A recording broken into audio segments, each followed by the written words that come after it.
Are you a songwriter? Are you looking to turn your songwriting passion into a full-time gig? Whether you are just at the start of your songwriting journey or a seasoned industry professional, this show is made for you. Welcome to the Songwriter Show, bringing together songwriting news, interviews, and community. Now, welcome your host, Sarantos. Thank you for tuning in, and welcome back to the Songwriter Show, right here on Reality Radio 101. I'm your host, Sarantos. I'm a solo music artist who's been writing lyrics for as long as I can remember. Words are just so important to me, and that's why I'm thrilled to host this show for you every single Tuesday evening. I believe that every song is a story. Tonight, I'm proud to have on the show Lady Redneck. So, Stephanie Lee, aka Lady Redneck, writing songs about her downtown home roots and everyday life comes so naturally. She was raised in a musical family from the small town of Ho, Idaho, population of 23. Stephanie grew up playing mandolin, fiddle, bass, guitar, and drums, performing all over the Pacific Northwest in dusty boots. The family band sold over 40,000 units. After going solo, Lady Redneck has released numerous original and cover songs to the delight of her more than 1 million social media followers. She is a Josie Music Award nominee. And now, welcome this week's special guest. Welcome to the show, Lady Redneck. How are you? I am fabulous. How are you? Oh, I love hearing population of 23. That's awesome. I'm from Chicago, and there's sometimes you're like drowning here. You know, there's like way too many people. What was that like? Very quiet. Very quiet. We actually moved when I was in junior high, but growing up there, I remember some days a car would not even go by on the street. That's awesome. So it's a whole different world. In fact, when I go back to visit, it just feels almost like time stands still. It's just simple. Yeah. It's just nice.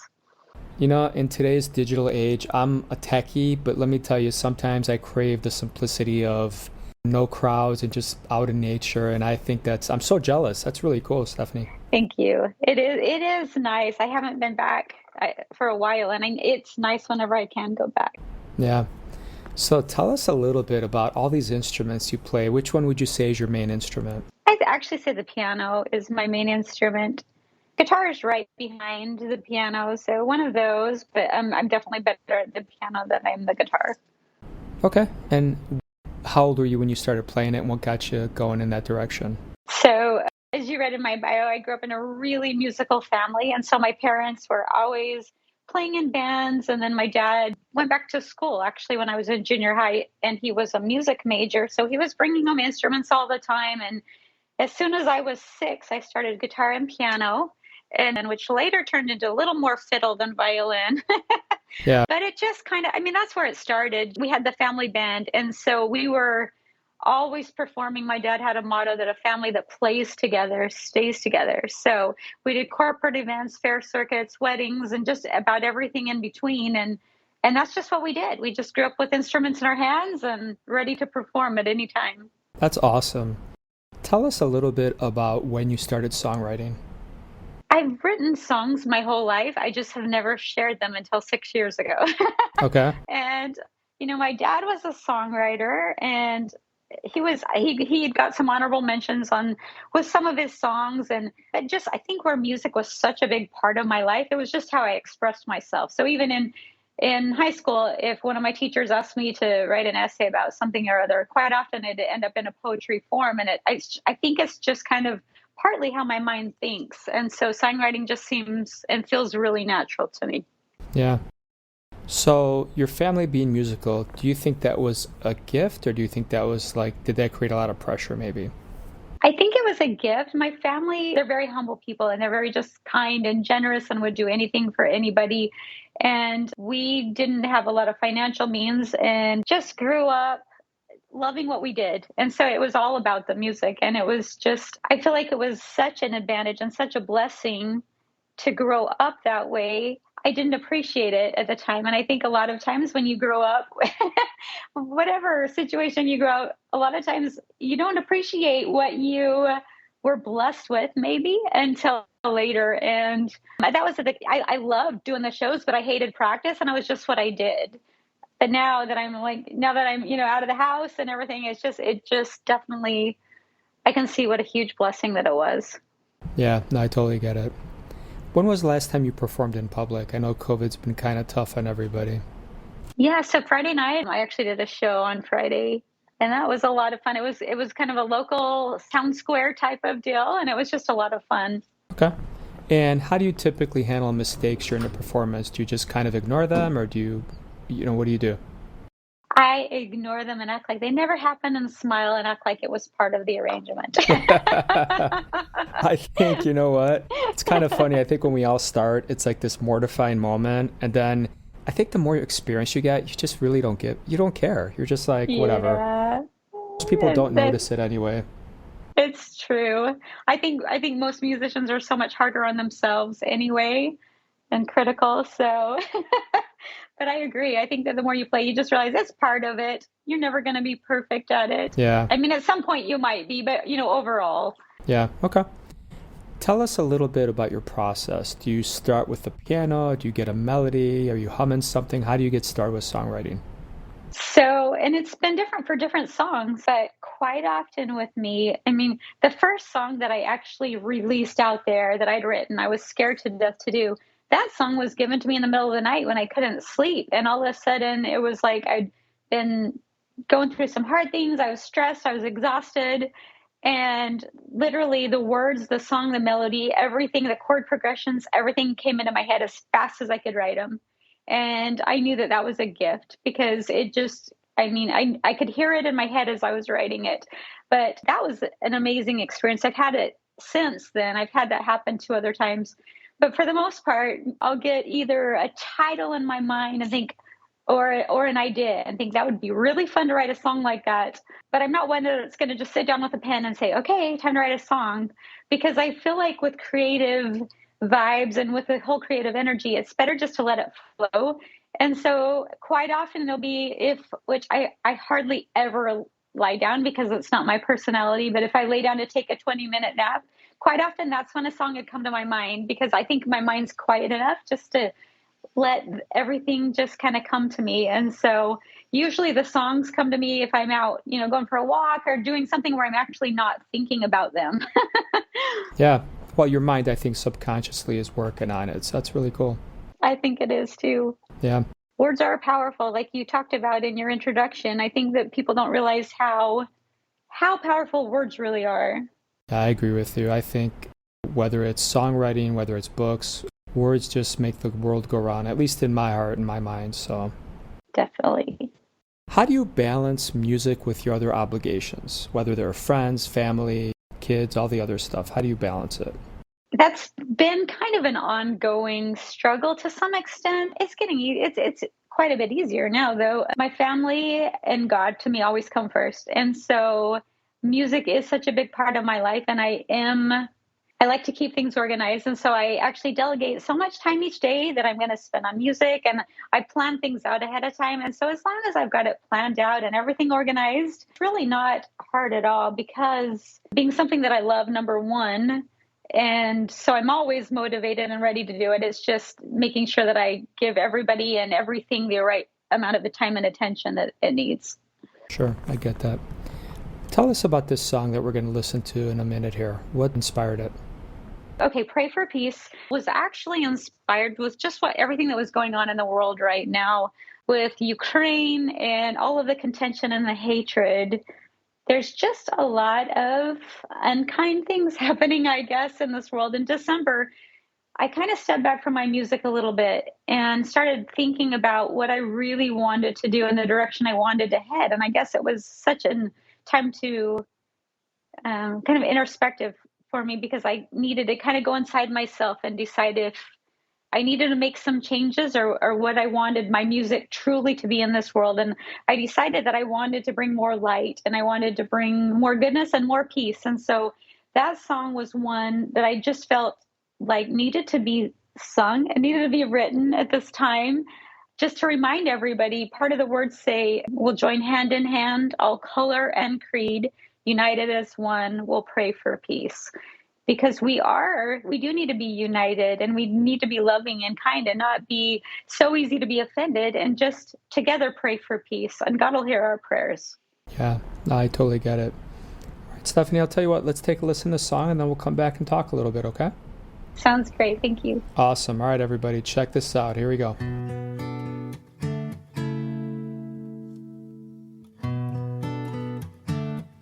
A cry of war has begun, torn apart, fathers and sons. Savior, be with us, we need your light. There's gotta be a way to solve this fight. Too much hate, we're taking sides. How many more have to die? It's okay if we disagree. We gotta learn to live peacefully, 'cause we all want peace. We all want love. We are children of God. He's our Father above. We'll join hand in hand, all color and creed, united as one. We'll pray for peace.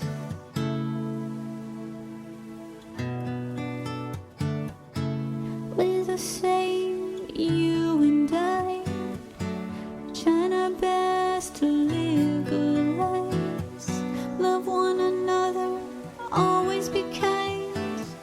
Never judge someone else's life,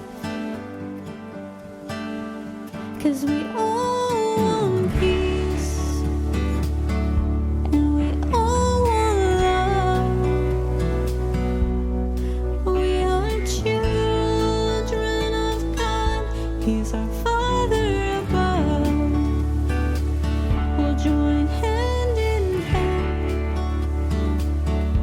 all color and creed, united as one. We'll pray for peace.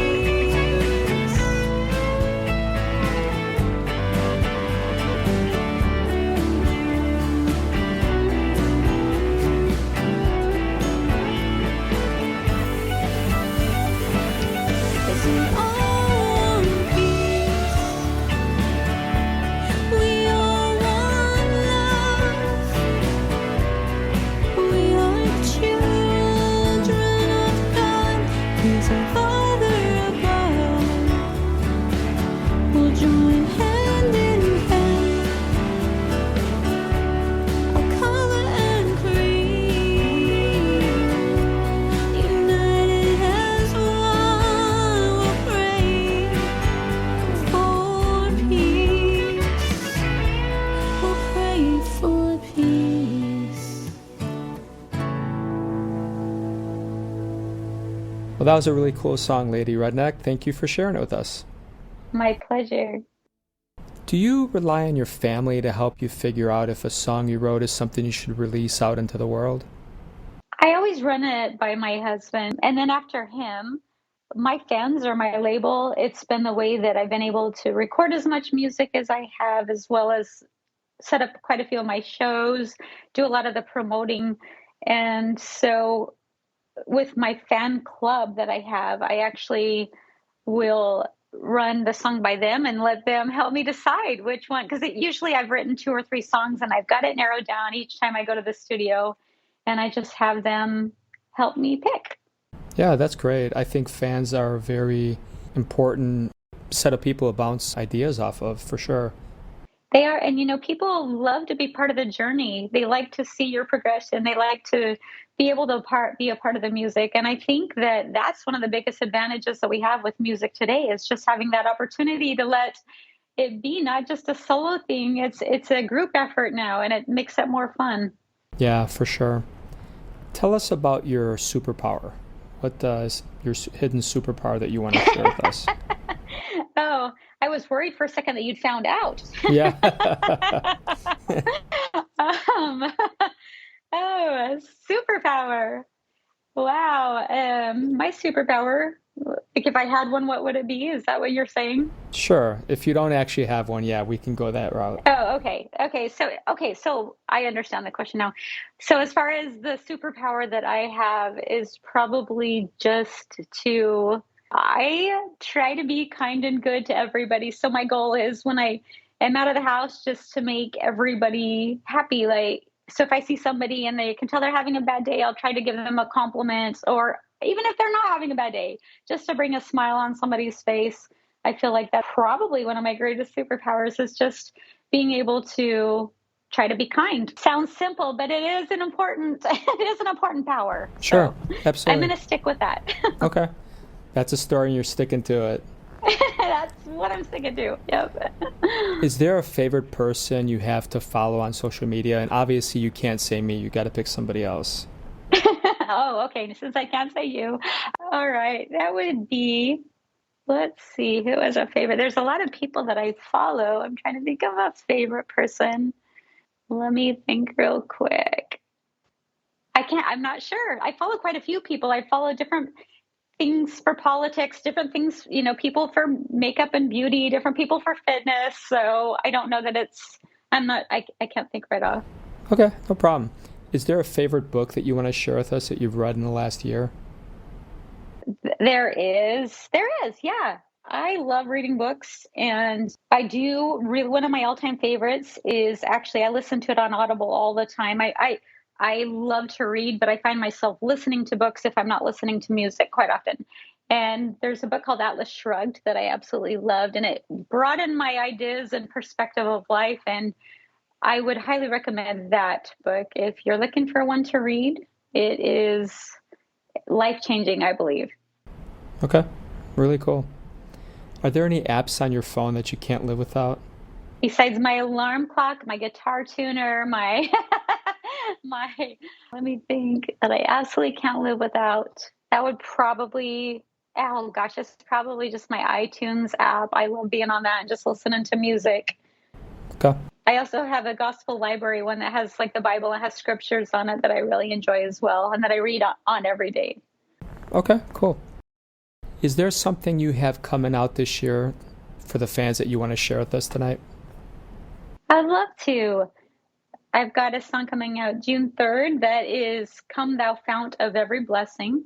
And this is a hymn that I did not write. And it is just a beautiful song of gratitude. And a lot of my songs have really heavy guitar. And this song has a different vibe. It's literally just me and my piano, my own timetable. I'm not on metronome. Everything is just all feeling and all heart. So I'm really excited to release that, and then I'm going to actually have a patriotic song coming out after that. Awesome. Tell us a little bit about where can people hook up with you on social media, your website, where can they buy your stuff, stream it? Definitely. And if you look me up, I'm kind of all over the place. I'm on all of the social media apps. If you just type in Lady Redneck, you should easily be able to find me. Some of them are Lady Redneck Music. My website actually has music you can listen to. It has my merch on there as well. And my website is ladyredneck.org. So that's a great place if you want to just kind of listen and see what I have. But I am really interactive on social media. So if you'd like to do that, you can find me there as well. Okay. So, Stephanie, one of the questions I like to ask everybody is about scams so we can protect each other. Tell us about a scam that's out there that you might have fallen for or just something you want to warn us about. This one was a big one for me. Actually, it goes along with social media, I guess, right off. I have people that are always pretending to be me and they'll write to my fans and they'll use my pictures and yet they only have like 300 or 500 followers. And so I've tried to warn my fans, like, if it doesn't have, X amount of followers, please realize that is not me. And unfortunately, messages through the past where people have been angry and thought that they were talking to me, like I'm secretly sending them messages, which I'm very open about being happily married. I'm not going to be telling anybody I love them online or sharing, deep, intimate secrets. And so, but I'll have people just saying, why did you do this? And I'll say, you know what? That was not me. I'm very sorry that happened. And so I would just say, be careful. I really appreciate when somebody sends me a message and just asks me, like, did you send me that message? And then it gives me the opportunity to say no, and please be careful. And, so It's so unfortunate. Yeah, I hear you. People, especially nowadays, when you can morph pictures and video and make it seem like you're doing something you're not, God, being famous is really, really tough. Everybody wants it, but man, there's such an invasion of privacy, and it's just the tip of the iceberg. That's a very good point. It really is. Yeah. Do you have any cool road trips planned that you want to share with us? Yeah. Well, I'm actually going to be heading up to Idaho for a family reunion next month, and hopefully be playing some music up there. Still working on that. And then at the end of the summer, possibly the Florida Keys. Okay. Never been to the Keys. I've heard a lot about them, but I've heard it's a cool place. Yeah, it really is. It's nice. Yeah. All right, Stephanie, I want to thank you so much for being on the show tonight. You're a wonderful guest, and I had a blast. Thank you. It was my pleasure. Thanks for having me. You're welcome. So thank you to everyone out there for spending a little time with Lady Redneck and I. We both hope your unique story gets heard around the world. My name is Sarantos. Please join me every Tuesday night to hear other amazing artists share their fascinating behind-the-scenes stories right here at the Songwriter Show on Reality Radio 101. I love you guys. Have a great night.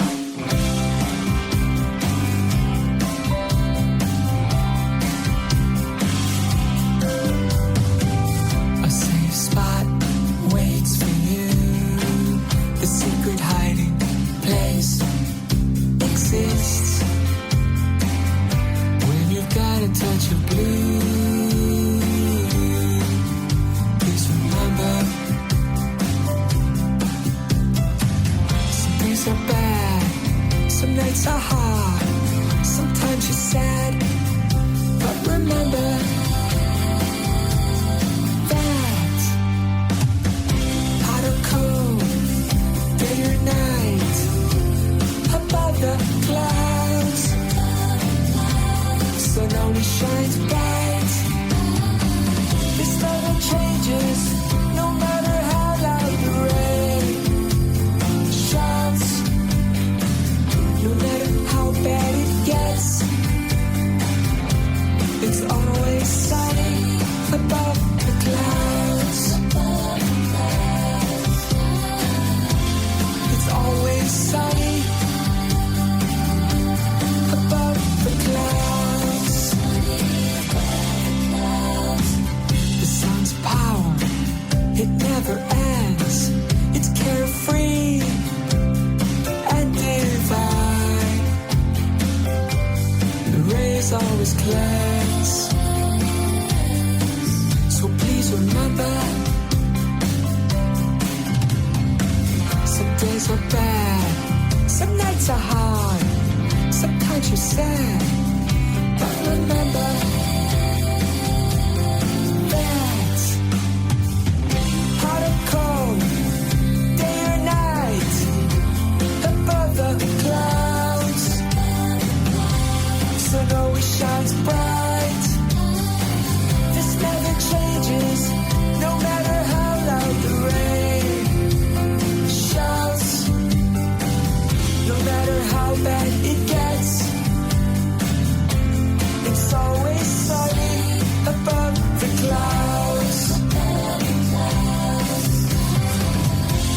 It's always sunny above the clouds.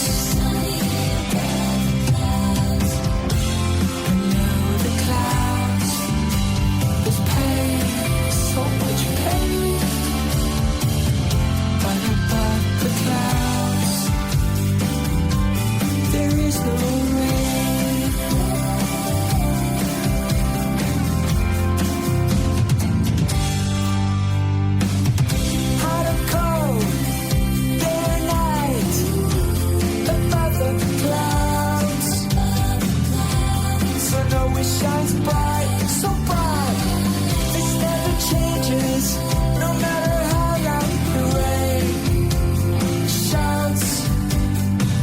No matter how bad it gets, no matter, it's always sunny above the clouds. It's always sunny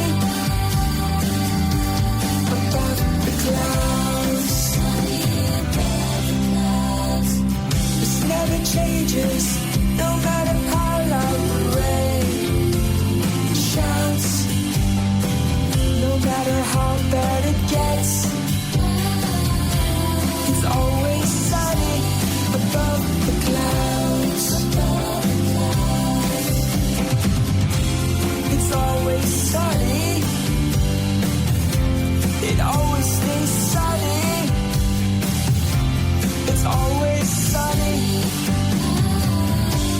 above the clouds. Yeah.